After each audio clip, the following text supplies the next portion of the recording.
We're working on this 97 Oldsmobile Aurora today, chasing rust.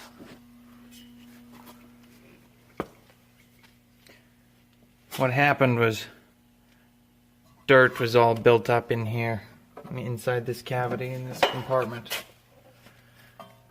That dirt has facilitated the rot, corrosion, and weakening of all this steel. So we're going to do what we can to repair this.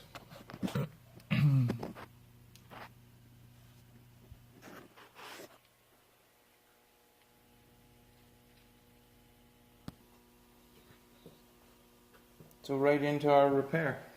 First thing we want to do is keep this intact. We're just going to try to straighten it out.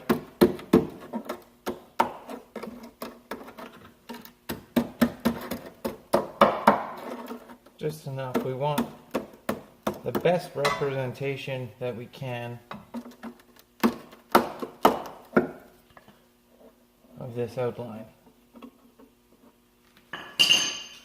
So it fits this panel. That's what. To avoid this, proper maintenance, you'd remove this panel once in a while and hose down inside this compartment. Inside here, the bottom of that hose, it does drain to the bottom, but dirt was so built up that it wasn't able to pass freely through there. There's a cavity specifically for this fuel neck. It may not be the best design, but there are designs all over the road, much like this. This dirt buildup is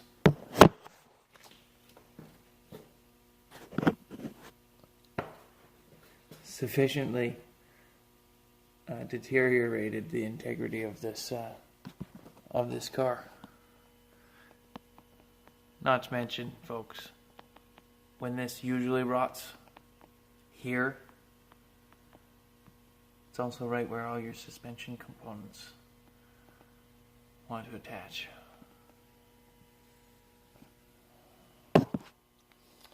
So we've tapped this out a little bit before I went off ranting.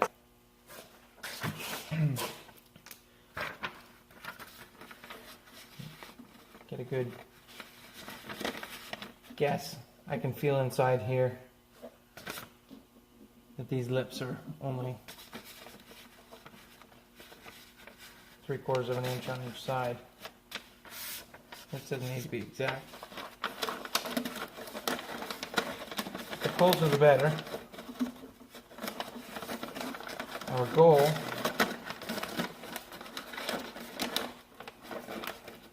to get our paper on the inside of here as best we can.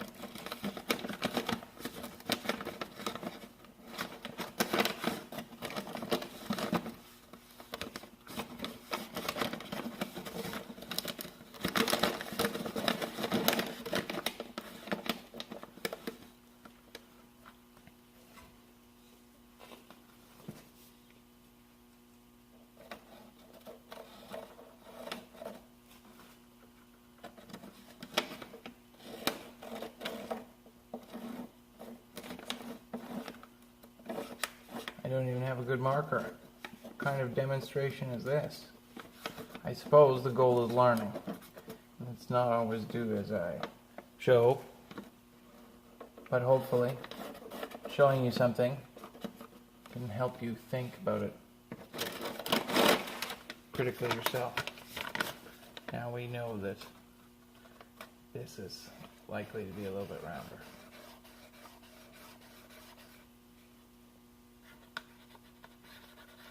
We'll aim for something like this. We'll use this as a template to cut our steel.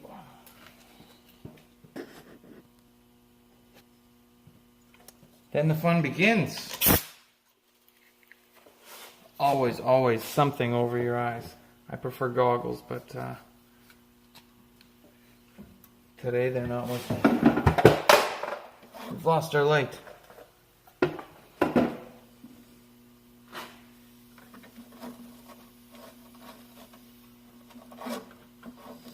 If it's brown and you can't make it shiny silver, you gotta get rid of it. In this case, I can't even explore much more without removing some of this rot.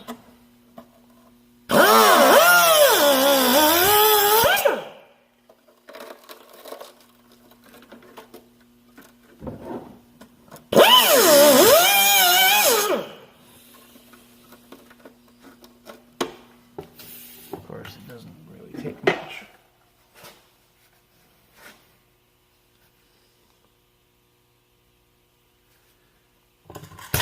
Second step is my favorite one to do right before taking a break.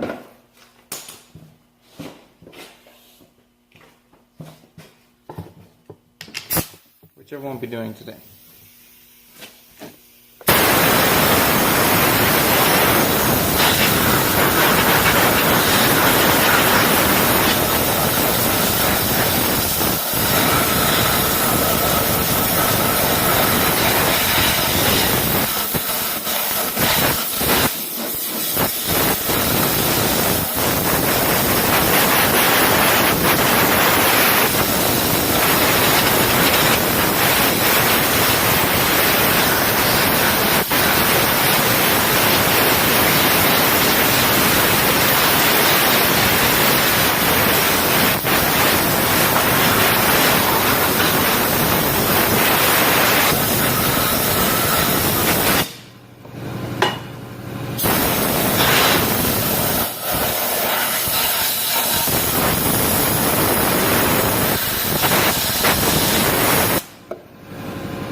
You seem to fit better than me, but you still don't fit.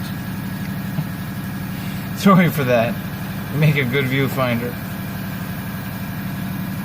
Anyways, we can see that this is just no good, Captain. It's just no good.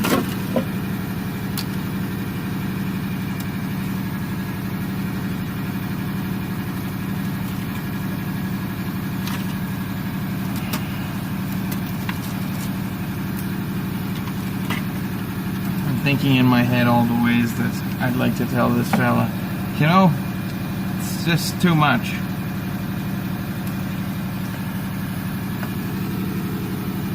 Contrary to the brown of these rails.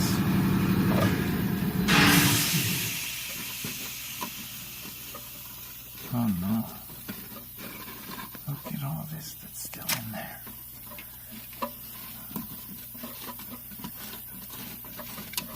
Who knows what? I don't know further down this rail. It's hollow. But somewhere it's going to have a low point, right?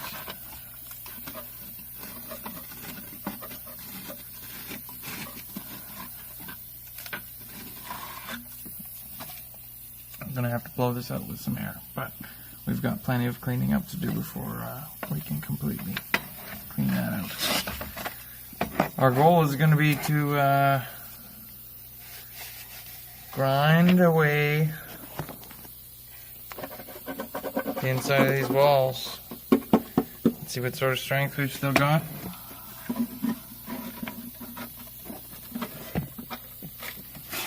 This is what we're worried about, is what can now exhaust, as usually the culprit that safeties want to claim is going to get in. Not to mention, this is your fuel filler, so you'd have fuel fumes potentially. We'll have to grind this down. We're going to have to make a plate that'll come up to at least the good steel. Now bend here, run across here, bend here, wrap up to where I can find good steel, tuck back down, and preferably come back out, give me a lip.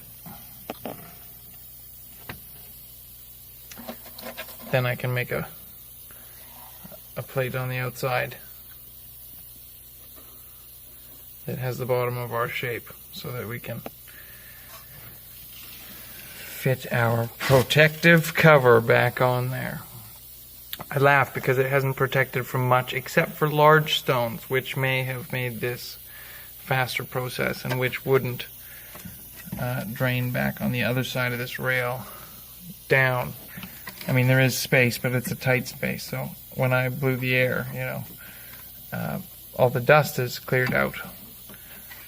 But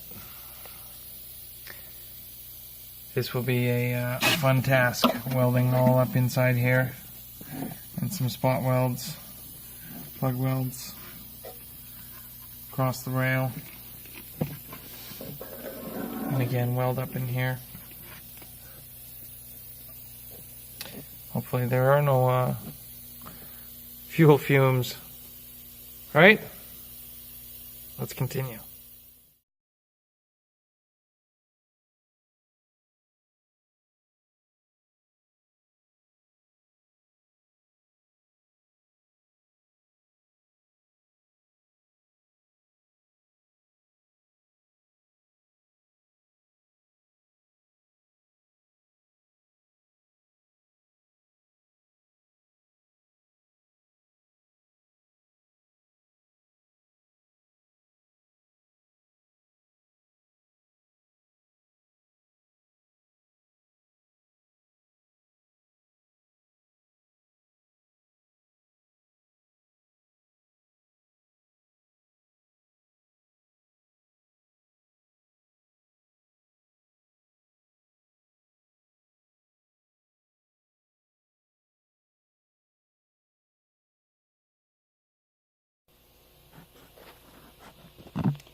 So I've ground away some of the undercoating. It's much more rust that we can see now.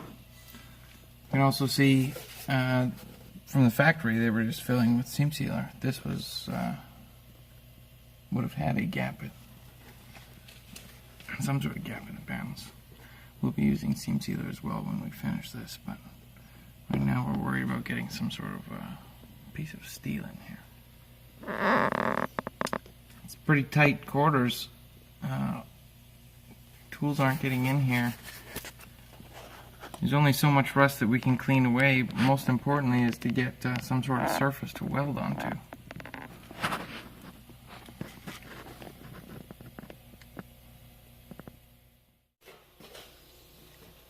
So here's more with paper.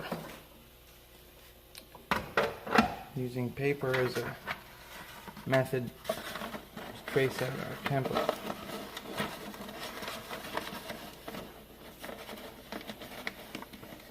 Feeling so that I can line the back edge up with that back ledge of the rail.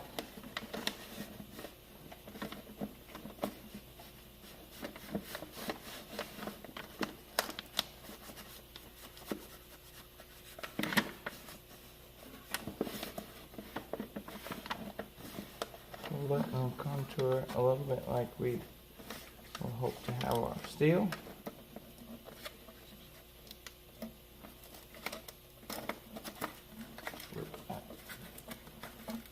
Tuck it in a little bit. Or we'll bring these walls up a little bit. But it's the relationship here that we're looking for. We'll do some measuring too, but I find even roughing it out with this paper can be closer and quicker than the transfer of your math numbers. I'm all about math and numbers and measuring. This is obviously not going to be as accurate. However, yeah, you gain that in the transfer. There can be more room for error in your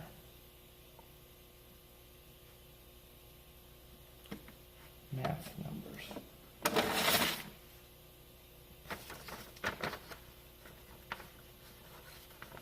As you can see, it's not a square piece. It's smaller at the back than it is at the front.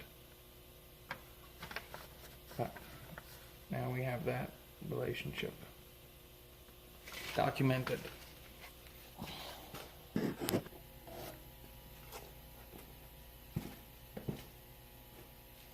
So we'll start our batch.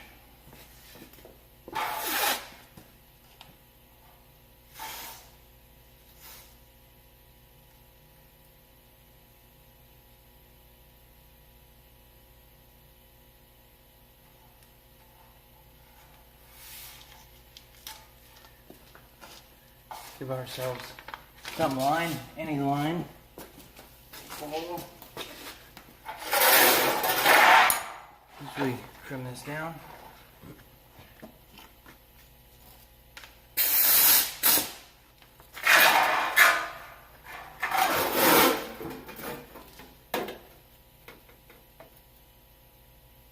This is, I suppose, pretty rough. Roughing out some version of a patch out of this.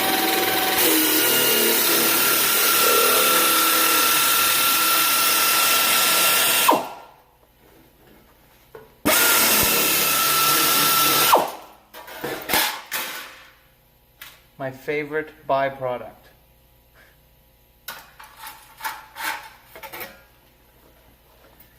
This is equally beautiful, but no, it is decently thick steel. So we'll clean this up.